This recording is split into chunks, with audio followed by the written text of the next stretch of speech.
ఇంతమంది ఆడపిల్లలు ఉన్నారు, ఇంతమంది మగపిల్లలు ఉన్నారు. అమ్మ, ఈ రోజు మీరు కాలేజ్కి రావటానికి నీ తల్లిదండ్రులు ఎంత కష్టపడ్డారో ఒక్కసారి ఆలోచించు. నీ తల్లిదండ్రులు ఎన్ని రోజులు వాళ్ళ సంతోషాలను అంచుకొని మీరు కావాల్సిన బట్టలు కానీ మీకు కావలసిన ప్రతి వస్తువు కూడా మీకు ఇవ్వడానికి ఎంత కష్టపడ్డారో ఆలోచించాలి. కేవలం వాళ్ళకి మీ సరదా గురించో లేకపోతే వాళ్ళ ఆత్మతృప్తి గురించో కాదు.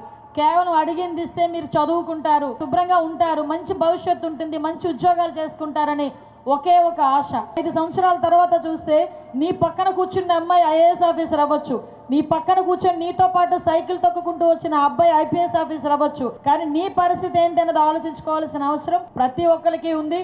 ఇది ఒక బాధ్యతగా తీసుకోవాలి. డ్రగ్స్ అనేది ఈ రోజు చాలా మంది ఒక ప్యాషన్ గా తీసుకునే పరిస్థితి అయిపోయింది. మన జీవితాన్ని నాశనం చేయడానికి వచ్చే ఈ డ్రగ్స్ గానీ గంజాయి గానీ చాలా నిశ్శబ్దంగా, చాలా జాయ్ఫుల్ గా మన కుటుంబాల్లోకి, మన జీవితాల్లోకి అడుగు పెడుతుంది. మీరు ఎన్ని రకాలుగా దాన్ని టాలరేట్ చేసినా, వద్దు అని అనుకున్నా కూడా ఏదో ఒక ఫ్రెండ్స్ రూపంలోనో లేకపోతే పక్కింటి వాళ్ళ రూపంలోనో లేకపోతే మీకున్న మానసిక పరిస్థితి వల్ల మీ దగ్గరికి చేరి సుమారుగా మీ జీవితాలు నాశనం చేసే పరిస్థితి ఉంది.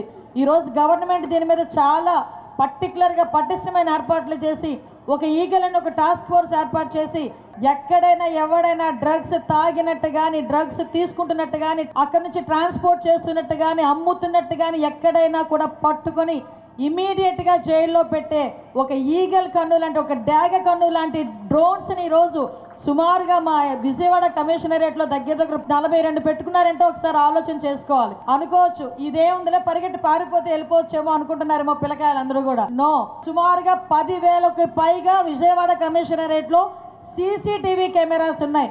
అందుకే తప్పు చేసిన వాడు తప్పించుకునే పరిస్థితి విజయవాడ కమిషనరేట్లో లేదు. అందుకనే ఈ రోజు మనకి క్రైమ్ రేటు కూడా తగ్గుతుంది, ప్రజలందరూ ప్రశాంతంగా వచ్చే పరిస్థితి కూడా కనిపిస్తా ఉంది.